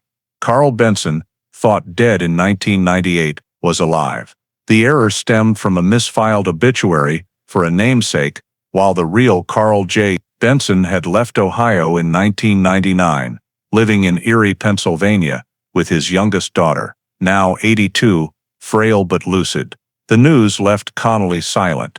For months, she'd seen Benson as part of the past, a witness lost to time. Now, he was a living link, the first to touch Elaine Porter's body and the last to sign off on the case file. 3 days later, Connolly and investigator Ralph Garner drove to Erie. They met Benson at a small lakeside nursing home. The elderly man, in a gray sweater, was wheeled out. White-haired, eyes cloudy, he retained a veteran officer's confidence. "I heard you're digging up 71, Benson began. Voice raspy but firm. "Not sure I remember much." Connolly set a recorder on the table. "We just need to clarify details, sir. Were you the first at the Black River scene that night?" Benson nodded slightly. "Yes, a fisherman reported an object floating. I got there before forensics, saw it was a body, so I pulled her closer to shore to keep her from drifting." "Did you step into the mud?" "Yes, just to hold the body in place." "Did you touch any evidence, sir?" He frowned. "I don't recall. I just looked." Connolly showed a digitally restored scene photo. "This is your boot print, isn't it? Chippewa 9001. Elyria Police issue back then." Benson glanced, then shrugged. "Could be. We all wore those. The issue is," Connolly said slowly, "your scene report didn't mention a third boot print. We also found the body was moved a few inches before forensics arrived. Can you explain why?" Benson went silent. His face tightened. Then he coughed softly. "The girl was floating close to shore. I just wanted to pull her up. When I saw she was tied, I knew I couldn't do more. I don't recall what I wrote in the report." Things were chaotic. Connolly nodded, shifting topics. Did you know Raymond Kincaid, Oberlin power plant technician? A flicker of unease crossed his aged eyes. Kincaid, I knew the name. We questioned him once for a bar fight, but nothing serious. Why ask about him? Kincaid killed Elaine Porter, Connolly said calmly. DNA confirmed it. We're exploring any connection between you and him. In 1971 records, Kincaid worked night shifts near where she was killed. We found his shift log was altered, approved by the police department. Benson stared, lips tight. I don't know anything about that. Did you ever meet Kincaid outside work? No, just heard his name. That's all. Connolly opened her briefcase, placing a photocopied shift report on the table. Benson's faint signature in the corner. Is this your writing? He leaned closer, squinting. Yes, probably. We signed dozens of those weekly. Do you know why Kincaid's absent without cause entry was scratched out and changed to working off-site? Benson didn't answer immediately. He looked out the window, where Lake Erie reflected pale afternoon light. Maybe he said that. I don't recall. Connolly knew she was treading a thin line. Mr. Benson, she said softly. If it was just a reporting oversight, we can note that. But if you knew him, or helped cover something up, are you accusing me? Benson cut in, voice sharp, eyes flashing anger. I served 30 years without a blemish. I did my duty. The room grew heavy. Connolly met his gaze. No one's smearing you, Mr. Benson. But things in the file don't add up, and only you can explain. Why were you at the scene 10 minutes before the 911 call was logged? Benson froze. What did you say? She opened her laptop, playing a digitized 1971 recording of Fisherman Harvey Meeks. I hadn't called police yet when I saw a patrol car pull up. No lights on. He got out, walked along the bank, and pulled the object closer. Only minutes later did I call 911. Benson breathed heavily, hands trembling slightly. That's impossible. I arrived after dispatch called, but the system shows your call to the station came 3 minutes after the fisherman's, meaning you were there before you reported it. Silence stretched. Afternoon light fell on Benson's wrinkled face. Finally, he whispered. I remember that night, someone called me directly. A local near the plant said they saw a car on the E. Broad Bridge. I checked it out before calling dispatch. I didn't think it was a murder. When I saw the body, I just tried to keep it from drifting. Who was that caller? I don't recall. Maybe a plant guard or someone in the industrial area. I didn't log it. Connolly stared long. Could that caller have been Kincaid? Benson's head snapped up. No way. Why would he call me? Maybe he panicked. Maybe he needed someone to control the scene before others arrived. Benson opened his mouth, but his hands shook violently. He whispered, No, I didn't know him. I was just doing my job. Then he looked at Connolly, his cloudy eyes betraying a flicker of fear. Leaving the nursing home, Connolly said nothing. Something felt deeply wrong, gaps in Benson's story, his tremor at Kincaid's name, the private call. No proof, no recording, but possibly the key to everything. That evening, she reviewed the 1971 Elyria police phone logs. In a faded copy, one line was scratched out in ink. 2241, incoming call, male voice, static noise, mentioned car, near Broad St. Receiver, Deputy Carl Benson. Connolly closed the file, staring at Elaine Porter's photo on her desk. Maybe Kincaid called Benson that night. Maybe they knew each other. Or worse, Benson knew about the body floating in the river beforehand. A new, chilling question rose in her mind. If Kincaid was the killer, what was Carl Benson the other man in all this? Outside, Lake Erie darkened. Connolly sat still, hearing waves lap steadily against the rocky shore. A case thought closed, opened another door, murky, ancient, and more dangerous than anything she'd faced. 2 weeks after the Erie interview, Lieutenant Marissa Connolly couldn't stop thinking about Carl Benson's eyes when Kincaid's name was mentioned. The fear mixed with denial told her he knew more than he admitted.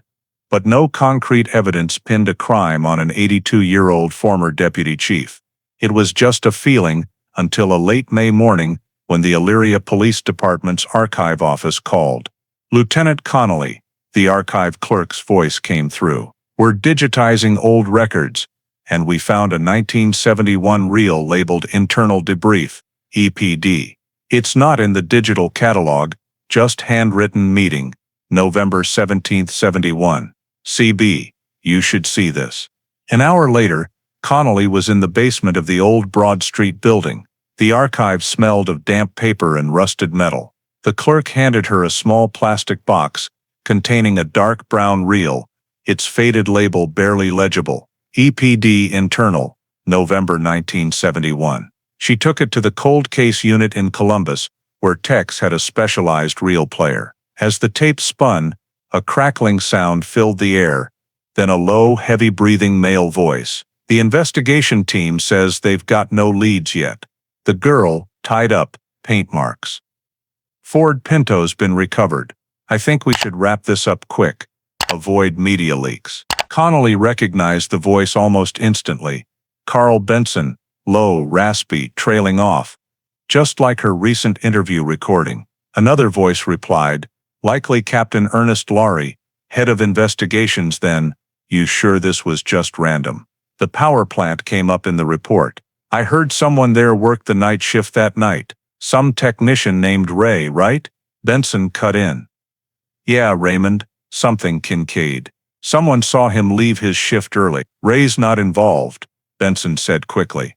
A chair creaking. "He works at the plant, sure, but I talked to him. He's scared of being dragged into this, not a criminal. I think it's better to drop the plant angle, focus on the car and residential area. The press doesn't need to know where she was killed." Connolly felt her heart tighten. The tape kept running, some rustling. Then Laurie's voice again. "You're telling me to drop the most suspicious area. I'm telling you to protect the department, Captain. We lost an officer in that crash last week. Budget's tight. If the press digs up that a city employee might be tied to this, City Council will have our heads. I'll rewrite the scene report. We need to end this before it goes too far." A long silence followed, only the hum of the tape recorder's fan. Then Laurie spoke softly, almost a whisper. "Are you burying the file, Carl?" "No. I'm just cleaning things up, making them tidy." The tape cut off there, leaving only a steady hiss. Connolly sat frozen. Each word was like a blade slicing through the case's historical wall. Ray. Raymond Kincaid. Drop the plant angle. Bury the file. All right here, in a reel forgotten for half a century. She rewound to the middle, listening closer. One detail stood out. When mentioning Kincaid, Benson said, "I talked to him." Meaning he didn't just know the name, he met Kincaid directly after the murder. No record of any 1971 Kincaid interview existed, meaning the meeting was off the books. Connolly immediately copied the audio, sending it to the FBI Cleveland Field Office's Sound Analysis Unit for voice verification. A week later, the result came back. The primary male voice matches Carl J. Benson, former Elyria PD deputy, with 98.6% accuracy, cross-referenced with the 2022 interview sample. No doubt remained. Benson was the voice on the tape, and he deliberately skewed the investigation, protecting Kincaid, whom he called Ray. Connolly brought the recording to Erie. When she placed the recorder on the table before Benson, he stared, silent for a long time. As his own voice from 1971 played, low, clear, decisive, his face paled. "You talked to Kincaid, didn't you?" Connolly asked. "It was just after the case," Benson replied, voice trembling. "I asked him a few questions, informally. He seemed scared, but I didn't think he was guilty." "Did you report that meeting?" "No, I didn't want to make a fuss. I thought if I was wrong, it'd ruin an innocent man's life. But you couldn't decide that yourself. You hid evidence, and because of that, another innocent man spent 14 years in prison." Benson went silent. He took a deep breath, then said softly, "Back then, I did what I thought was right. I saw evil every day, Lieutenant. You don't know how people would have torn the department apart if they thought a city worker killed someone. I just wanted to protect our reputation. I didn't expect." He paused, eyes welling. "Didn't expect he actually did it." Connolly stared at him long. "And when he called you that night, saying something's up at the plant, you went there before the others. You touched the body. You altered the report. You told your superior to bury the file. Do you know what you did, Mr. Benson? You stayed silent for 50 years." Benson looked up, his cloudy eyes filled with desperation. "If you think I conspired, you're wrong. I didn't help him kill, but I committed a bigger sin. I didn't dare face the truth." The interview ended in silence. Connolly left the nursing home as dusk fell. Wind from Lake Erie carried cold mist, ruffling her hair. One phrase echoed in her mind. "I talked to him." She knew what to do. The next day, the recording was officially submitted to the Ohio Attorney General's office. An independent investigation was opened, this time not about Elaine Porter or Kincaid, but about the police's 1971 silence. When the report was released, headlines screamed, "Tape reveals. Elyria police covered for suspect in Elaine Porter. Case *. The community reeled. A case thought closed with DNA now reopened. But this time, the culprit wasn't the killer, but a system that let him slip away." That evening, Connolly sat alone in her office, staring at the tape in its plastic case. The scrawled CB, November 17, 71, was like an indelible historical stain. She thought of Hensley, who said, "Justice doesn't die, it's just hidden." Now she understood. Sometimes justice isn't dead, just buried, alongside forgotten tapes and words. In September 2022, 51 years after Elaine Porter vanished on the highway between Cleveland and Elyria, Ohio's Special Investigations Committee released its final report on Case 71E. The nearly 300-page document was presented in a 2-hour press conference at the Attorney General's Columbus headquarters, attended by media, judicial representatives, and Elaine's surviving relatives. Lieutenant Marissa Connolly, head of the Cold Case Unit, stood beside the Attorney General. Each summary line was read slowly, like an indictment of time and human error. The perpetrator of Elaine Porter's 1971 murder is Raymond L. Kincaid, Oberlin power plant technician. DNA from crime scene evidence fully matches Kincaid's military blood sample. Former Elyria PD Deputy Chief Carl J. Benson was found to have intentionally interfered with the investigation, shielding and concealing information about suspect Kincaid. The 1972 arrest and conviction of Mark Dyer was the result of coerced confession, procedural errors, and falsified records. The room was silent. Reporters scribbled. No one spoke. Elaine Porter's 1971 photo, a brown-haired girl smiling brightly outside a bookstore, flashed on a large screen. Under cold lights, her smile was a silent verdict on the system. The report detailed the errors. Carl Benson arrived at the scene at least 15 minutes before forensics, directly moving the body and editing the scene report. He met Raymond Kincaid post-crime and made an oral agreement that Kincaid would stay silent if police didn't expand the investigation to the Oberlin plant. A week later, Benson directed investigators to focus on Mark Dyer, the victim's ex-boyfriend, despite no physical evidence. During Dyer's interrogation, Benson was present, guiding questions, pressuring the suspect to admit to accidental homicide. These findings were backed by 3 sources: the 1971 audio tape, Benson's 2022 statement, and independent forensic analysis from Ohio's state lab. The Attorney General continued, "Mr. Carl Benson's actions grossly violated criminal investigation protocols, leading to an innocent citizen's 14-year imprisonment and the true perpetrator's escape until his death. Ohio's disciplinary board has referred the case to the prosecutor's office to charge Benson with obstruction of justice, evidence tampering, and perjury." At his name, Benson, now 82, sat quietly in the back row, flanked by 2 lawyers. He didn't look up. The room stayed hushed. TV cameras caught an old, trembling man, his face showing collapse. The report's second part addressed Mark Dyer. The committee ruled his 1972 confession was illegally obtained. No lawyer, no guardian. over 12 hours of continuous interrogation. Dyer, then 25 with limited education, was threatened and lured with promises of leniency if he confessed. Elyria police violated Miranda rights, rendering the confession invalid. When archival footage showed Dyer's 1985 release, walking silently through prison gates, the room held its breath. The image of a middle-aged man, head bowed, became a symbol of a dark era. The report's conclusion stated, "Mark Dyer is wholly innocent. The state of Ohio publicly apologizes for the grave errors that stole 14 years of his freedom. Mr. Dyer will receive $2.8 million under the 2003 Wrongful Conviction Act, plus lifelong living assistance." As this was read, Mark Dyer, nearing 70, stood. In an old coat, white-haired, eyes wet, his voice was hoarse but clear. "I waited half my life to hear you're innocent. I'm not angry anymore.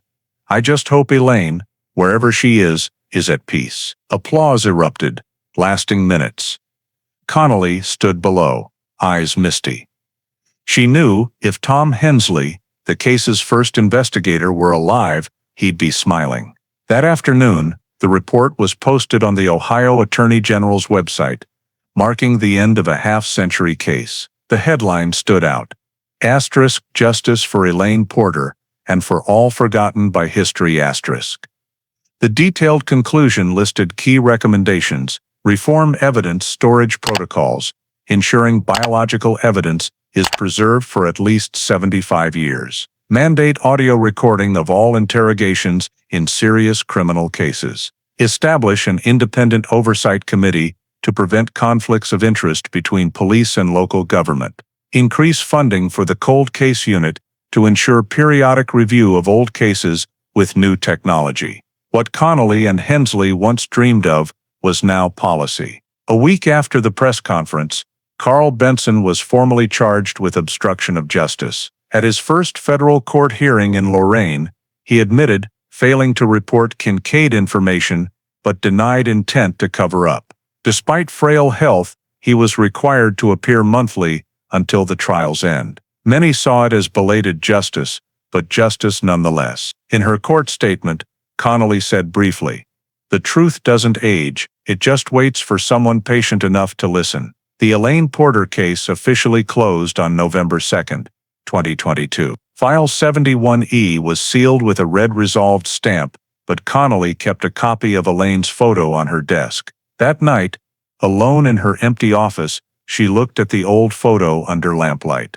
Elaine's smile remained clear, warm, as if she'd never left.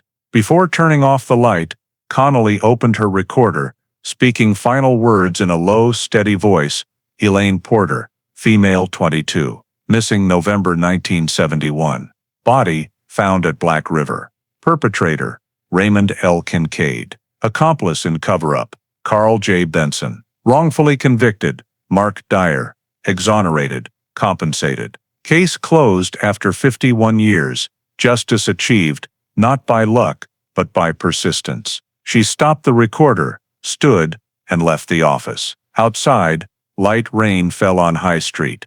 Yellow streetlights glinting on the pavement like time's old embers. Somewhere in that rain, perhaps Elaine Porter's soul was smiling, not because her killer was named, but because her truth was finally heard. The Elaine Porter story, Case 71E, is not just a half-century journey to solve a crime, but a mirror reflecting deep values of modern American society. Faith in justice, the power of science, and the moral duty of law enforcement. In today's America, where public trust in the justice system sometimes wavers due to wrongful convictions, this story reminds us that truth never expires, only people sometimes lose it. The delay in finding Raymond Kincaid and Mark Dyer's wrongful conviction weren't due to absent technology, but because people chose ease over truth. Deputy Carl Benson, who shielded, hid evidence, and buried the file, represents a very American failure, covering up for honor for fear of tarnishing an institution's reputation. Yet, half a century later, even he admitted, "I didn't dare face the truth." The lesson isn't just for police, but for every American. Integrity is the only thing keeping democracy upright. The U.S. legal system still allows correction, as seen in Dyer's exoneration and compensation, and how next-generation DNA salvaged forgotten justice. But technology only matters when paired with human ethics. In today's world, from public officials to ordinary citizens, the key isn't being always right, but daring to fix mistakes, to face truth, even if it's 51 years late.